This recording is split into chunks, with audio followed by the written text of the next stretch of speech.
Hello, I'm taking on a challenge to beat every playable Nintendo published game. Welcome to the next episode. The next game is Game & Watch Parachute. While we have once again gone back to the world of Game & Watch, this game marks the first game in the widescreen series.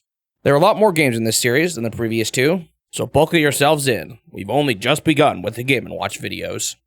The most obvious change here is that the units have a slightly wider screen. Additionally, they have slightly reconfigured the location of the menu buttons.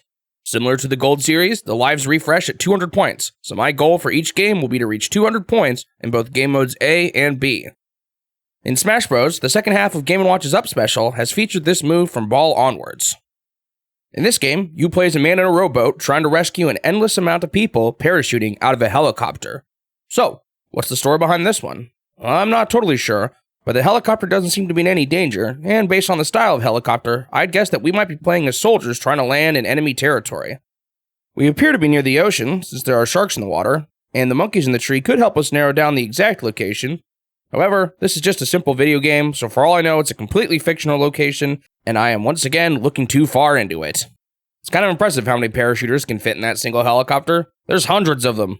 Something tells me this can't be the safest way to perform an operation like this.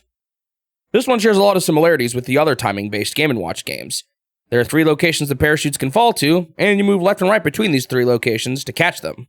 The big challenge here comes with the fact that they are all falling from an angle. Depending on where they start, it will take them a different amount of time to reach the boat. The parachuters on the right will fall the fastest, and it takes longer to fall down the further to the left they fall. If you correctly line yourself up with the parachuter, they will be rescued and you gain a point. They start throwing a lot of parachutes at once, so this one moves pretty quickly. If you miss, the parachuter meets an unfortunate fate with the sharks in the water. We only see the shark chase the parachuter, but based on the malicious grin we see on the shark that represents the life lost, we can probably assume the worst. As always, I started with Game Mode A. My first run went really well. I got to 170 points before losing my first life. Getting to 200 was a breeze after this. Things did start to pick up after this point though, and I lost all 3 of my lives pretty quickly and ended with a score of 284. Next up was Game Mode B. They made one major change in this one, and boy does it make a difference. Occasionally, the parachuter on the far right will get caught in a tree. He stays there for an indeterminate amount of time, and he eventually pops out and you have to move quickly to rescue him. I eventually found out that when this happens, I had to generally stay close to the tree unless I was forced to move, since you don't get very much time to rescue them once they pop out. Although this is way more difficult, I definitely prefer these type of changes for Game Mode B, since it adds a new component that the player has to think about. Despite how quickly I was able to get through Game Mode A, this change made Game Mode B take much longer. On my first run, I lost my first parachuter after only 8 points. The rest of the run didn't go much better, and I lost all my lives at 47 points. I definitely hadn't really developed a proper strategy to deal with the parachuter that gets stuck in the tree yet. My third run went a bit better, but I still lost after only 91 points. I think the speed in Game Mode B has also been cranked up, because I was failing far more just in general.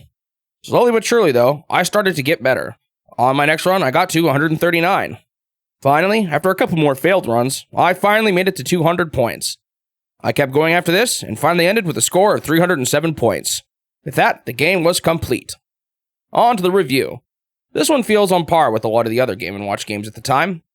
It's a bit simple, but it's challenging and requires a lot of quick thinking, and it makes for a generally fun time. In particular, I enjoyed how much of a difference that extra Game Mode B mechanic made. Of course, a lot of my personal grievances are still here too. It's pretty repetitive, and high score chases are still not really my thing. In the end, I gave the game a 6 out of 10.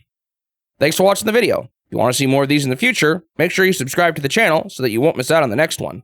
Also leave a like if you enjoyed it, since it'll help the channel grow and motivate me to continue this series. I hope I will see you in the next step on my quest to beat every Nintendo game.